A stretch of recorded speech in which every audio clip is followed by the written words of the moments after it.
Sige nga. Actually, bumubuntot lang ako dun sa German cat. Yan, yan. Dahil halos settled na kasi yung Yes. issue ng Senate leadership. Correct. Meron lang talagang kapit tuko. Akala ko dati ang kapit tuko ay si Panelo lang.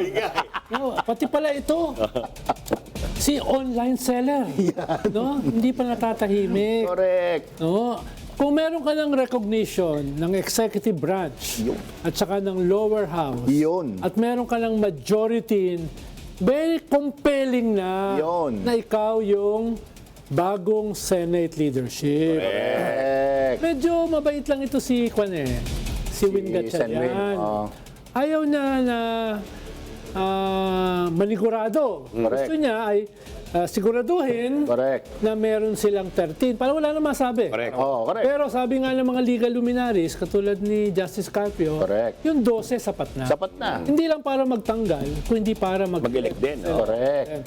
Pero, very gracious ito si Oo. si Win Gatchalian. Very on brand. By the book. Oh, hindi siya katulad ng mga 4 ayan. Oo. So, binibigyan niya ng kaunting leeway yung ating legal institutions para wala nang masabi Oh, na dignidad. naggawin ng 13. Correct. Oo, 13. Pero, kahapon, sa Independence Day celebration, Yan, yan. halos natuldo ka na. Yan. Tinawag siyang Senate President by no less than the The President. president himself. Kahit ayaw mo sa presidente, Yes. habang hindi pa siya na-impeach, siya pa rin ang presidente. He's still the president. Nandun din yung speaker ng lower house ng Correct. Congress. So, hindi na kaya ng shampoo yan. Yan. Wala na, hindi na mahabol. Ang bureaucracy mismo, Sec, ang nire-recognize na signature, Oo. walang checking, hindi. Oo. Kaya yung iyong signature sharing. Katulad nung dati mong nilabag na term sharing.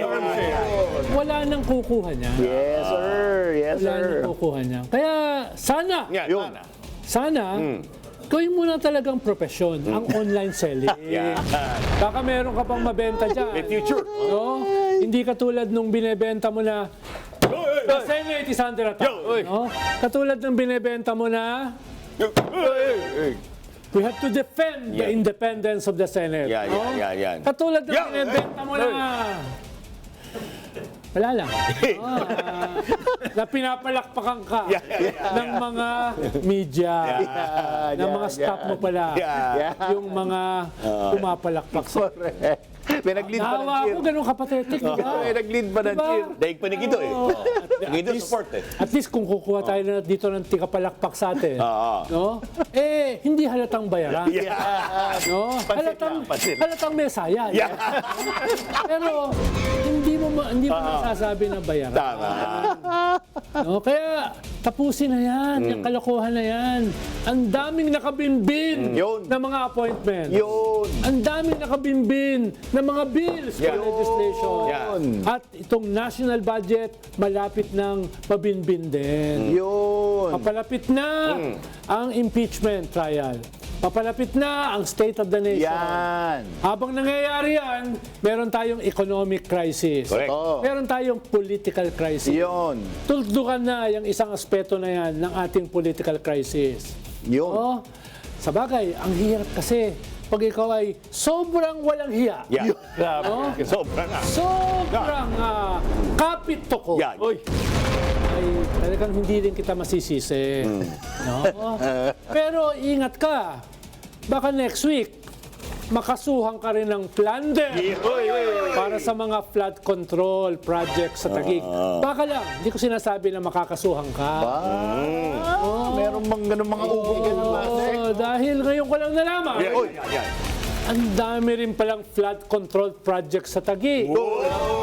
Bususiin natin bawat isa dyan. Yan. Wala naman akong nais ipahiwati. Pero baka meron diyang mga kinapos. Yan. Baka meron diyang ghost. No? Baka meron diyang Substandard. hindi lang substandard. No? Mga proyekto na substandard. Galing! Ang galing ni Sek. Nagagawa ka na kita! Oo, galing. Eh, gaguhan na lang. Gaguhin na natin, di ba? Ka-groovy, ka-groovy. This guy. On that note, Oh, that note. Yan. Yeah. Ayun. Meron ba tayong inside info, Sek? Yan, ako. Hindi ka na inside info. DPWH, Sek. Wag mong i-pre. Ito talaga. Yan yung problema Nangungunahan sa mo The Survey Says. Wala ka pa sa segment mo, nanghihimasok ka na. Eh, grabe. Baka pati ikaw, itabla ko. Sabi kasi ni Sek Vince kahapon sa interview niya, meron daw mga big fish na. Big fish na naman. Nako. Big fish. Nagparinig si Sek Vince, kaya lang natanong ko kay Dahil oo. kaibigan naman natin yung si Sekwin. Kaibigan natin si Sek Vince. Nagpapaliwanag tayo. Oy!